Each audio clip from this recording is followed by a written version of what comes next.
이름을 지어주세요 라는 그 제목을 가지고 하나님 말씀 전하겠는데요, 창세기 2장 19절의 말씀 저희가 먼저 봉독하시고 오늘 말씀 듣겠습니다. 다 함께 창세기 2장 19절의 말씀 함께 찾으셨으면 좋겠습니다. 찾으신 다음에는 제가 시작하면 함께 봉독해 주시면 감사하겠습니다. 창세기 2장 19절의 말씀 되겠습니다. 창세기 2장 19절의 말씀 저와 함께 봉독하시겠습니다. 시작. 여호와 하나님이 흙으로 각종 들짐승과 공중의 각종 새를 지으시고 아담이 무엇이라고 부르나 보시려고 그것들을 그에게로 이끌어 가시니 아담이 각 생물을 부르는 것이 곧 그 이름이 되었더라. 아멘. 제 이름은 남현수입니다. 남씨는 본관이 3개가 있습니다. 의령, 그리고 고성, 영양이 있는데 그 중에 저는 영양 남씨입니다. 그것은 제 last name, 부모님께 받은 성, 아버지께 받은 성이고요. 제 이름은 현수입니다. 제 이름에 얽힌 얘기를 전설 따라 삼천리 정도 나뉘고 한 전설 따라 한 500리 그 정도 한번 가보겠습니다. 제가 태어날 쯤에 부모님께서 어떤 이름을 줄까 고민을 하셨는데 그때 희소식을 들으셨다고 합니다. 저희 친척분 중에 한 분이 굉장히 기인이 계십니다. 그분이 그 당시에 산속에서 오래 들어가셔서 돌을 닦고 내려오셔서 장명소, 이름을 짓는 그런 일을 하고 계셨습니다. 여러 이름을 지었는데요, 그 중에서 가장 비싼 이름, 그 중에서 가장 에이스 그 이름이 무엇이었겠습니까? 현수였죠. 예. 그분이 그 당시에 그 시가로 한 2천만 원 정도에 판매하시려고 그랬는데 사랑하는 조카가 태어나서 무려 공짜로 저희 부모님께 드렸습니다. 물론 이런 얘기들은 재미와 그리고 또 과장과 MSG가 가득 담겨있다는 걸 감안하시고 들어보시기 바랍니다. 저희 부모님이 그 이름을 받아서 저에게 주셨는데 그 현수, 이 이름이 현자가 어떤 현자냐면은 하늘천 따지 뭐죠? 거무리현. 여기 한문 공부하신 분들 많네요. 거무리현이 아니고요, 비싼 이름이라 그랬잖아요. 그래서 현자가 굉장히 특이합니다. 중국 분들도 잘 못 알아보는 한자입니다. 그 현자가 무엇이냐면은 활시위 당길 현. 활시위를 이렇게 끝까지 당기면 활이 빨리 나가지 않습니까? 그럼 빠르다, 남들보다 뛰어나다라는 뜻을 은유적으로 담고 있습니다. 그리고 수는 무엇인가? 많은 분들이 생각하시기에 물숫자 아니냐? 물숫자 아니고요. 숫자는 저희가 초등학교 다니기 전에 국민학교 때 여름방학 되기 전에 받은 성적표에서 그토록 목매어 찾던 그 단어 뭡니까? 수미양가 할 때 그 빼어날 수.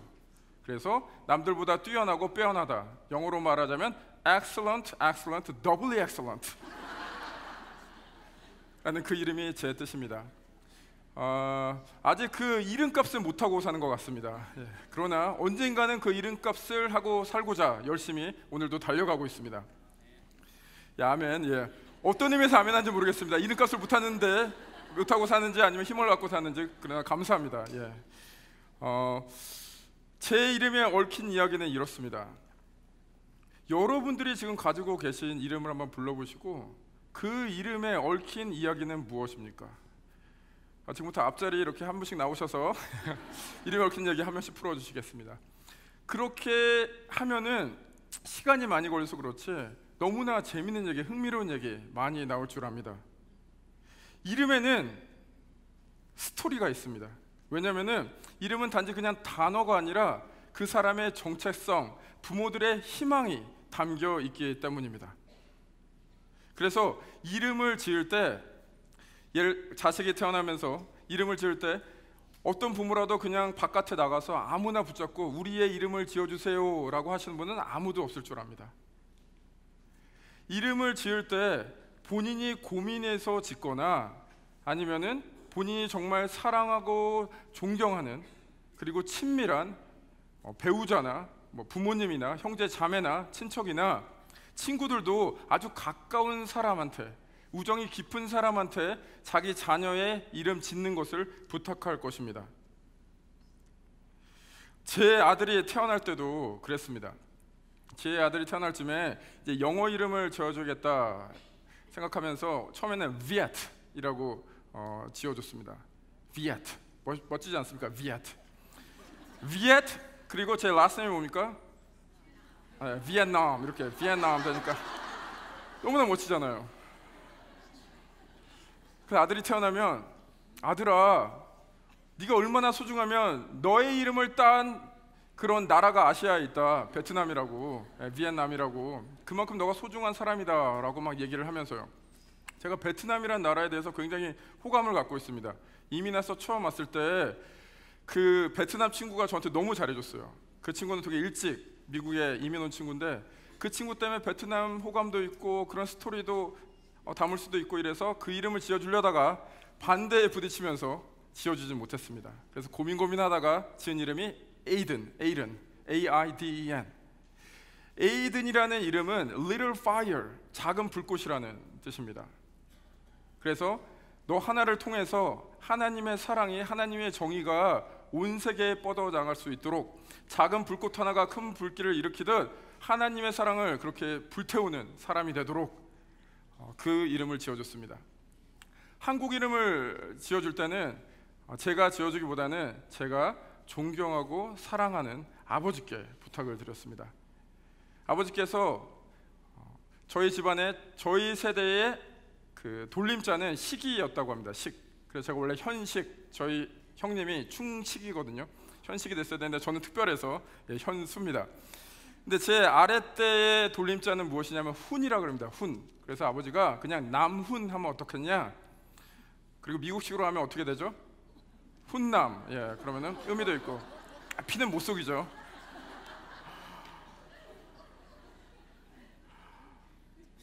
근데 아버지, 그래도 외자보다는 두자가 있으면 좋겠습니다. 이래서 아버지와 상의 끝에 주훈이라고 이름을 지었습니다. 주님의 훈장, 주님의 자랑스러운 아들이 되라 라는 의미에서 주훈이라고 그랬습니다.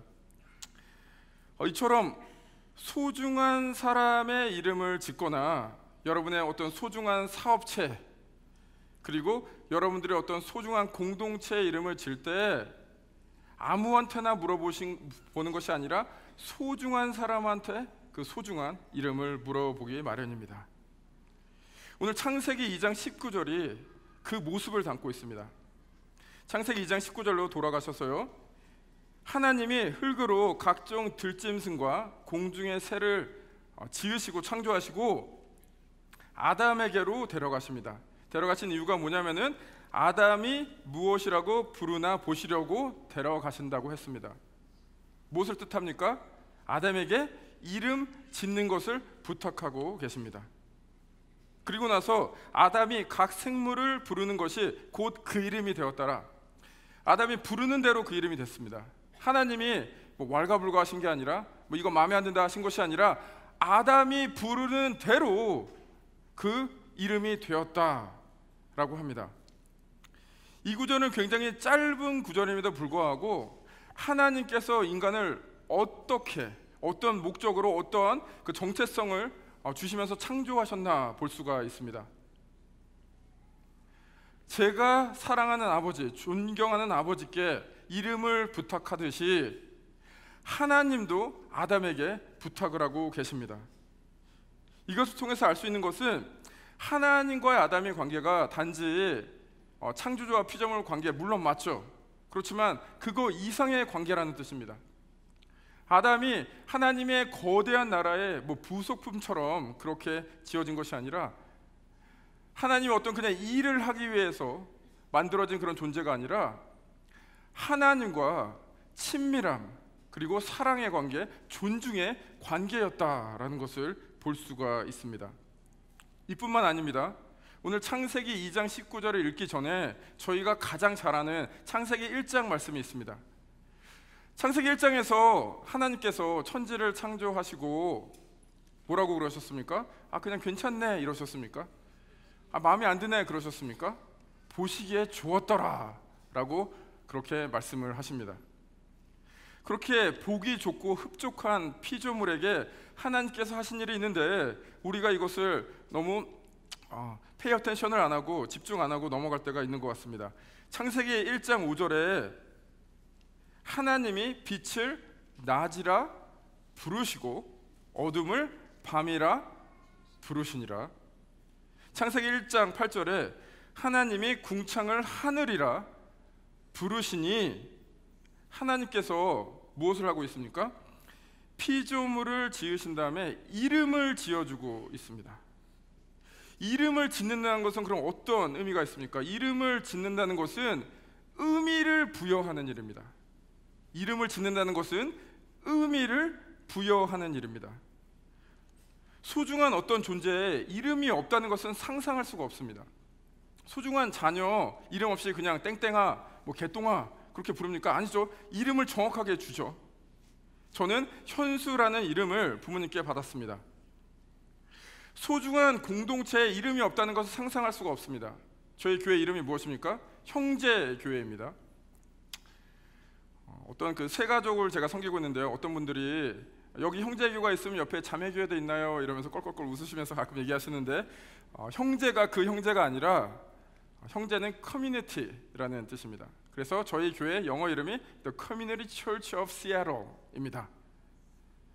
저희 교회 예전에 원래 이름은 한인 형제 교회였다라고 합니다. 근데 권주 목사님께서 오셔서 그 한인자를 띄시고 그 커뮤니티가 단지 한인 커뮤니티뿐만 아니라 이 주의 커뮤니티 그리고 또 미국의 커뮤니티, 세계의 커뮤니티를 품자라는 그런 뜻에서 형제 교회라고 그렇게 지었다고 합니다.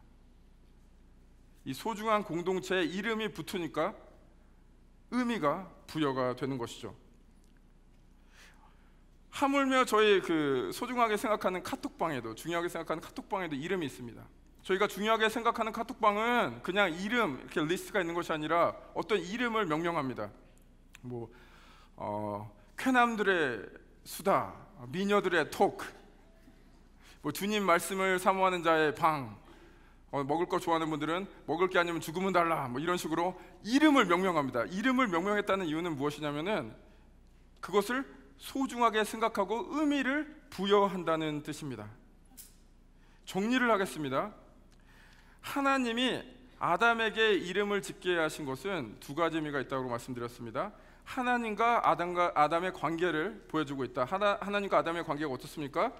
존중과 신뢰와 친밀함의 관계다. 제가 아버지께 제 아들의 이름을 부탁하듯이요. 두 번째로 하나님이 아담에게 이름을 짓게 하신 것은 하나님의 고유한 영역, 이름을 짓는 그 영역, 의미를 부여하는 하나님의 고유한 영역에 사람을 동참시키셨다. 사람에게 그 권세를 주셨다라는 뜻입니다. 첫 번째 것은 굉장히 이해가 잘 되는데요. 하나님과 우리가 사랑의 관계, 친밀함의 관계, 존중의 관계는 이해가 잘 가는데 두 번째, 이 의미를 부여한다라는 것을 잘 이해가 안 될 수가 있어서 제가 좀 더 설명을 해보겠습니다. 제가 잊고 말씀을 못 드렸는데요. 제가 광고 시간에 말씀을 드렸어야 되는데 오늘 이 자리에 굉장히 중요한 손님이 한 분 계십니다. 백악관에서 오셨는데요. 그 이민 사회의 실태를 더욱더 피부로 느끼고자 이민교회를 방문하셨습니다. Mr. John Rodriguez, could you stand up, please? 라고 말한다면 뒤 보지 마시지 않았습니다. 역시 그 1, 2부 분들이 굉장히 의리가 있으세요. 제가 말씀하지 마라 3부에 오시는 분들한테 얘기를 안 하셨네요. 예. 오시지 않았습니다. Mr. John Rodriguez 그런 분 안 계십니다. 예. 백악관에서 고위 공직자가 이 자리에 앉아 계시다라고 생각을 한다면 지금 이 예배의 의미가 여러분께 좀 더해지겠죠. 의미가 좀 더 부여되겠죠. 미디어를 통해서 한국 대통령이나 미국 대통령이 유치원이나 초등학교를 방문하는 모습을 보신 적이 있을 줄 압니다. 대통령이 그 초등학교나 유치원을 방문하면은 그냥 같은 장소에서 같은 수업을 들으는데 그날 그 수업의 의미는 더더욱 부여가 됩니다. 저희가 그러한 존재입니다. 저희는 하나님께서 존귀한 자로 만드셨기 때문에 저희가 무슨 특별한 일을 해서 특별한 사람이 되는 것이 아니라 우리가 특별하기 때문에 우리가 하는 모든 일이 특별해지는 것입니다. 그런데 크리스천에게는 굉장히 오해가 있습니다. 그 세상에 그 아이디어를 그대로 받아들여서 뭔가 특별한 일을 해야지, 어떤 특별한 직함이 있어야지, 무언가를 가져야지만 특별한 사람이 되어야 된다고 생각하는데 전혀 그렇지가 않습니다. 아담이 뭔가 특별해서 하나님께서 이름 짓는 권세를 주신 것이 아니라 아담을 그냥 하나님께서 그렇게 만들어 주신 것입니다. 우리의 정체성은 다른 사람이 주는 것이 아니라 내가 스스로 만드는 것이 아니라 하나님께 주어진 것입니다. 우리가 그것을 자각하고 살 때 이름을 짓는 그런 권세, 그것을 실행할 수가 있는 것입니다. 오늘 저는 이러한 삶을 이름을 지어주는 삶이다라고 그렇게 명명하고 싶습니다. 이름을 지어주는 삶, 우리가 존귀한 자임을 깨닫고 주님에게 받은 그 권세, 그것을 실행하며 사는 삶. 그렇지만 이 삶이 그렇게 녹록지가 않습니다. 제가 형제교회 오기 전에 몇 개 교회를 목회자로서 거쳤는데요, 그 교회 중 하나의 교회에서 있었던 일입니다. 제가 사업체 신방을 했습니다. 그 사업체는 세탁소였어요. 그날은 굉장히 무더운 날이었고 그 지역 자체가 거의 365일 무더웠는데 그날은 특히 그 여름은 굉장히 무더웠습니다. 그 무더운 여름에 그 세탁소를 방문했는데 성도님께서 땀을 뻘뻘 흘리시면서 다림질을 하고 계셨습니다. 근데 제가 옛날에 그 드롭스토어에서 좀 일했었거든요, 세탁소. 그래서 제가 좀 안다고, 좀 위로해드린다고, 아니 제가 옛날에 일했을 때는 에어컨 빵빵하게 틀어놓고 일했는데 왜 이렇게 에어컨 안 틀어놓고 일하십니까? 힘들게 에어컨 좀 틀으십시오 라고 그분께 말씀드렸더니 그분이 웃으시면서 여기는 그 드롭스토어랑 좀 다르다라고 말씀을 하시더군요. 여기에 그 기계에서 뿜어져 나오는 엄청난 열, 다리미에서 뿜어나오는 엄청난 열, 밖에서 나오는 그 열 때문에 에어컨을 키면 차가운 공기와 뜨거운 공기가 만나면 어떻게 되죠? 예, 비가 오죠. 옷이 눅눅해져 갖고 에어컨을 킬 수가 없다라고 말씀을 하셨습니다. 그리고서 그분이 이게 얘기를 꺼내셨는데 한국에서 좋은 직장 포기하시고 자녀들을 위해서 이민을 오셨다고 그렇게 하시더군요. 그리고 이 세탁소를 한 20년 동안 운영하셨는데 이제는 그 자녀가 장성에서 다 떠나고 이 무더운 날에 이 땀인지 눈물인지 모를 이것을 덮으면서 일할 때마다 정말 삶에 의미가 없다라고 말씀을 하셨습니다. 그렇게 말씀을 하시는데 제 가슴이 굉장히 먹먹해졌습니다. 그래서 제가 마음을 담아서 이름 짓는 그 권세로서 그 성도님께 말씀드렸습니다. 성도님의 삶에 의미가 넘칩니다. 어려운 가운데서 자식을 키우셨고 잘 키우셨고 어려운 가운데서도 주님의 교회 잘 섬기셨고 또 다른 사람들에게 많이 베푸시면서 하나님의 사랑을 전하셨습니다. 의미 없다고 말씀하지 마십시오. 그 삶에 의미가 넘칩니다. 그래서 제가 그날 그 성도님의 삶에 주님께 받은 그 권세로 말미암아 이름을 지어드렸습니다. 그 이름이 무엇이냐면 의미가 넘치는 삶이라고 이름을 지어드렸습니다. 그리고 그분과 간절히 기도했습니다. 그 성도님이 자신의 삶에 아주 멋진 이름을 붙여주는 그런 삶을 살 수 있도록, 그리고 다른 사람의 그 인생에 멋진 이름을 붙여주는 삶을 살 수 있도록 그렇게 간절히 기도했습니다. 여러분의 삶은 어떠십니까? 삶에 막 의미가 넘치십니까? 지금 사는 삶이 여러분이 생각했던 삶이랑 너무나 달라서 의미 없이 하루하루 지내십니까? 겉으로 보기에는 모든 게 괜찮은데 이 속마음에서는 늘 뭔가 부족하다, 힘들다, 내 인생 제대로 가고 있지 않다, 삶에 의미가 없다라고 생각하십니까? 그런 여러분들에게 오늘 주 예수 그리스도가 찾아가십니다. 요한복음 20장 21절에서 23절의 말씀 제가 봉독하겠습니다. 예수께서 또 이르시되 너희에게 평강이 있을지어다. 아버지께서 나를 보내신 것 같이 나도 너희를 보내노라. 이 말씀을 하시고 그들을 향하여 숨을 내쉬며 이르시되 성령을 받으라. 너희가 누구의 죄든지 사하면 사여질 것이요 누구의 죄든지 그대로 두면 그대로 있으리라 하시니라. 아멘. 오늘 이 장면에서 부활하신 예수님이 제자들을 찾아가십니다. 근데 첫 번째 하신 말씀이 뭐냐면 21절에 평강이 있을지어다 라고 말씀을 하십니다. 평강을 있을지어다. 왜 예수님의 첫 마디가 그 말이었습니까? 이 제자들이 극심한 두려움에 떨고 있었기 때문입니다. 자기가 목숨 바쳐 따르고 싶었던 그 리더가 이제 십자가의 죽임을 당했습니다. 그래서 자기네들도 자기 리더처럼 죽임을 당하지 않을까 두려워 떨면서 숨어 지냈습니다. 코와 입으로 숨을 쉴 뿐이지 그냥 하루하루 그렇게 살아가는 인생을 살고 있었습니다. 그냥 숨만 쉬고 있을 뿐이지 하루하루 의미 없이 살아가고 있었습니다. 그 제자들에게 또 우리들에게 예수님께서 다가오셔서 이렇게 말씀하십니다. 숨을 내쉬면서 성령을 받으라 라고 말씀을 하십니다.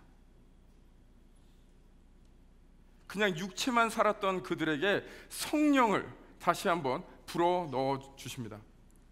이 장면 어떤 장면을 떠올립니까? 저희가 오늘 창세기 얘기를 하고 있는데요, 창세기에 하나님께서 흙으로 사람을 만드시고 생기를 불어 넣어 주셨다라고 말씀을 하십니다. 그래서 사람들은 이 장면을 제2의 창조다라고 말씀을 합니다. 이제 이들이 그냥 육체는 살았지만 아무 의미 없이 살아가는 그들에게 예수님께서 친히 찾아가셔서 다시 한번 그 주님의 영을 불어 넣어 주십니다. 그 역사가 여기 계신 분들도 임하시기를 간절히 축복합니다. 아멘. 아멘. 그리고 나서 예수님께서 이들에게 권세를 허락하시는데요, 누구의 죄든지 사하면 사하여질 것이요 누구의 죄든지 그대로 두면 그대로 있으리라. 죄사함의 권세를 허락하십니다. 죄사함의 권세는 하나님이 가지고 계신 고유한 영역인데 이 고유한 영역에 사람을 초대하십니다. 그 제자들을 초대하십니다. 무엇을 떠올립니까? 오늘 창세기 2장 19절, 하나님께서 세상을 창조하시고 하나님의 고유한 영역, 이름을 짓고 의미를 부여하는 일에 그 아담을 참여시키는 것처럼 오늘 예수님께서 이 제자들에게 그 엄청난 권세를 허락하십니다. 죄사함의 얘기는 또 다른 얘기이기 때문에 하나님께서, 예수님께서 권세를 허락하셨다라는 것에 집중을 하고 싶습니다. 창세기 2장 19절에서도 그렇고요, 오늘 요한복음 20장 23절에서도 하나님께서 권세, 예수님께서 권세를 허락하십니다. 이제 우리가 예수님 안에서 진정한 정체성을, 귀한 존재로 정체성을 회복하고 성령이 이끄시는 대로 이름을 짓는 그 삶, 그 권세 있는 삶으로 이끌리심을 받을 텐데요, 더욱더 그 이끌리심에 잘 따라가고자 어떤 일을 해야 되는가에 대해서 두 가지만 말씀드리고 오늘 말씀 마치려 합니다. 첫 번째, 이름 지어주는 그 삶으로 가기 위해서, 더 잘 가기 위해서 해야 될 첫 번째는 멈춰 서십시오. 얼마 전 집 근처, 늘 차를 타고 다니던 그 집 근처를 걸어 다녔습니다. 제 아내와 아들과 함께요. 늘 차를 타고 다닐 때는 보지 못했던 그런 것이 눈에 띄었는데요, 그것이 무엇이냐면 누가 만들었는지는 모르겠지만 아주 작고 예쁜 도서관이 길거리 한가운데에 있었습니다. 사진에 나오죠. 아주 작고 예쁜 도서관입니다. 그래서 저기에다가 자기가 빌려주고 싶은 책 저기다 넣어놓고요, 또 빌리고 싶은 책은 저기서 가지고 가는 것입니다. 이것을 보니까 참 마음이 따뜻해지더군요. 빨리 지나다닐 때는 몰랐는데 멈춰 서니까 그 귀한, 그 소중한 것이 보였습니다. 저 인생도 그런 것 같습니다.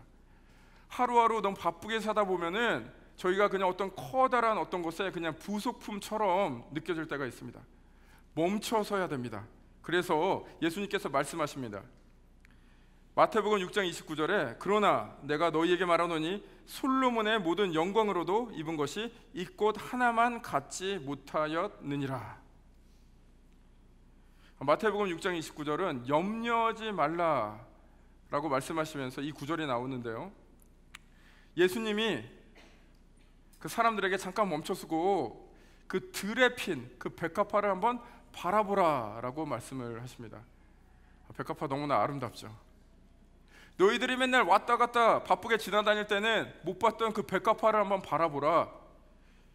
이 백합화가 얼마나 아름다우냐. 근데 이 백합화 누가 막 수고해서 가꾸는 것이 아니고 하나님께서 가꾸시는 것이다.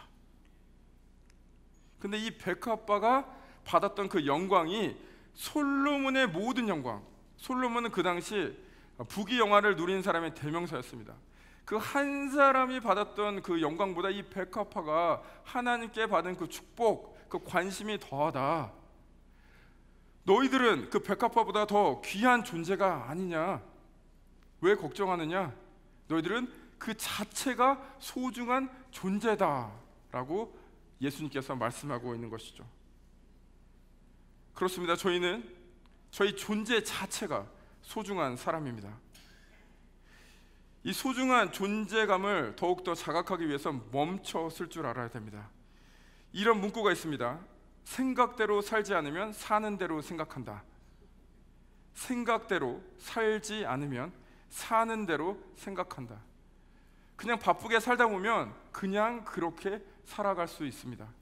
그러나 이것을 신앙의 그 길에서 적용해 보면요, 신앙은 생각하는 힘, 묵상의 힘입니다. 바쁜 가운데서 멈춰 서서 하나님을 바라보고 우리를 바라보면서 우리가 하나님께 받은 그 축복이 얼마나 큰가, 하나님께 받은 그 은혜가 너무 얼마나 큰가, 여전히 일하고 계시는 하나님께 집중할 때 우리의 진정한 가치를 자각할 수 있습니다.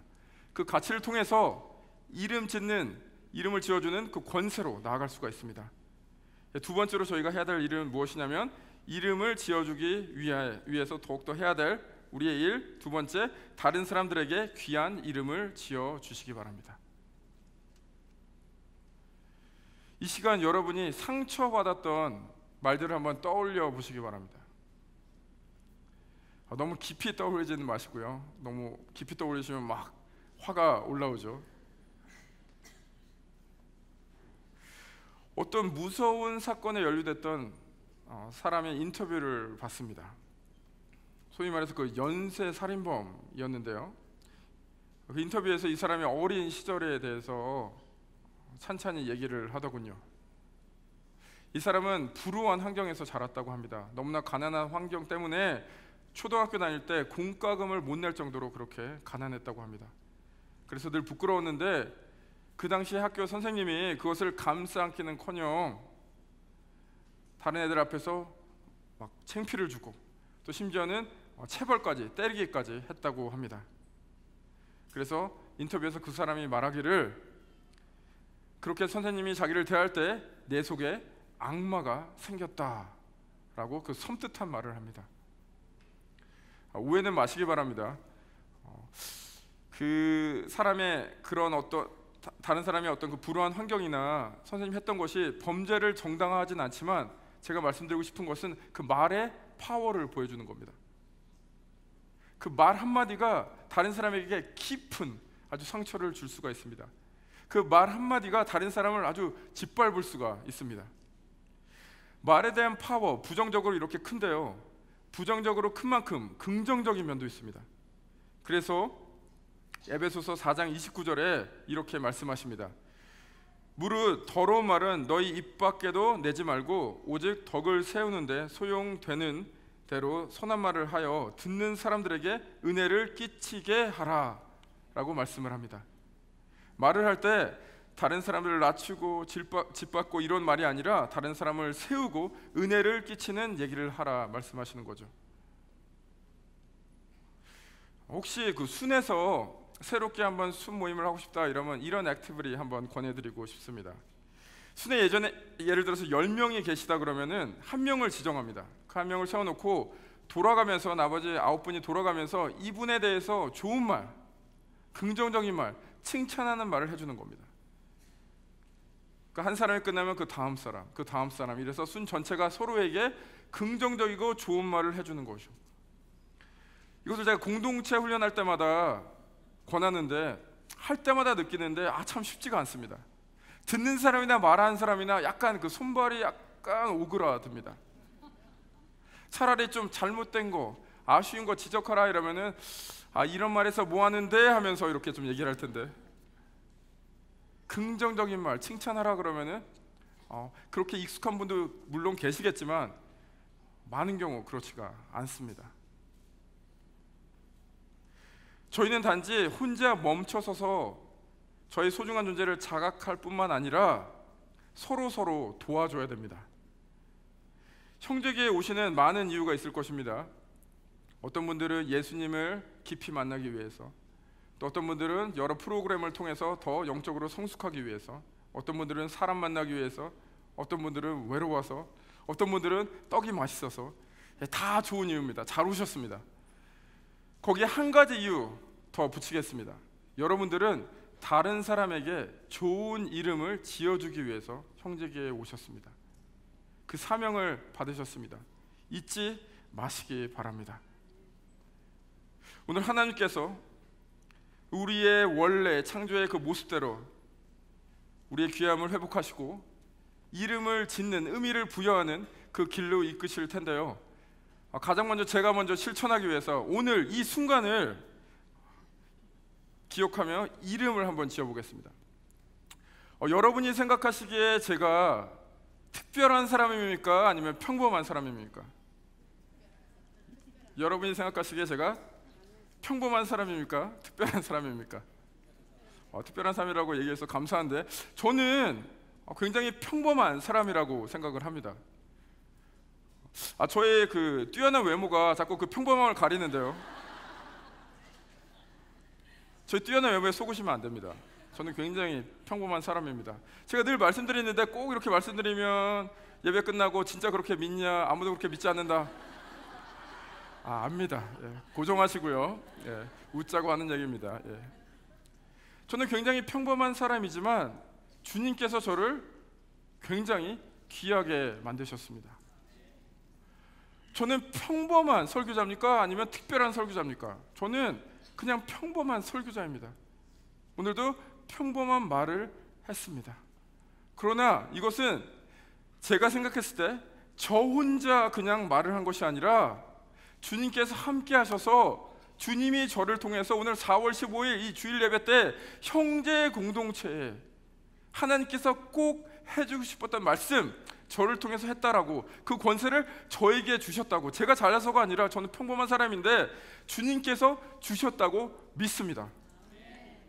그렇기 때문에 제가 짓는 이 이름에 권세가 있다고 또한 믿습니다. 오늘 여기 계신 한 분 한 분 한 분에게 이름을 지어 드릴 텐데요, 여러분들의 이름은 이름을 지어주는 삶으로의 출발, 이름을 지어주는 삶으로의 출발이라고 이름을 지어드리겠습니다. 그리고 그 이름에는 그 권세가 있다라고 생각을 합니다. 저 때문이 아니라 주 예수 그리스도 때문에요. 여러분 모두를 이름을 지어주는 삶으로 초대합니다. 그 길을 열심히 달려가시기를 주님의 이름으로 간절히 축복합니다. 아멘. 아멘. 아멘. 찬양팀 다 올라와 주시고요. 오늘은 저희가 함께 통성으로 기도하는 대신에 기도하는 마음으로 이 찬양 함께 부르시겠는데요, 성령이여 임하소서라는 찬양 함께 부르시겠습니다. 찬양은 곡조 있는 기도라라는 말이 있습니다. 오늘 이 찬양을 들으실 때 그냥 목소리를 들으시는 것이 아니라 그 마음과 여러분의 삶을 들으시면서 성령이여 임하셔서 저희의 그 본래의 모습, 그 귀한 모습으로 다시 회복하시며 그것을 자각할 수 있도록 인도하시며, 또한 주님 인도하시는 대로 이름을 지어주는 그런 삶으로 갈 수 있도록 역사하옵소서 바라면서, 소망하면서 간절히 주님 앞에 이 찬양 올리시겠습니다.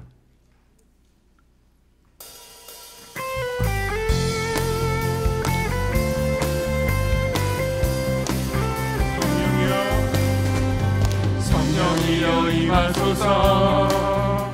내 마른 나의 심령 위에 주님의 은혜에 담비 내려 나를 뻑뻑 쪄주옵소서. 주의 권세 주의 능력 지금 이 시간 임하소서. 악한 권세 모두 깨뜨리고 주님 나라 임하소서. 아멘. 영광 할렐루야. 예수의 그 피가 내게 승리 주네. 구원이 되시네. 아멘. 영광 할렐루야. 예수의 이름이 능력되네. 소망이 되시네. 성령님 임하소서. 성령이여 임하소서. 내 마른 나의 심령 위에 주님의 은혜에 담비 내려 나를 뻥뻥 쪄주옵소서. 주의 권세 주의 능력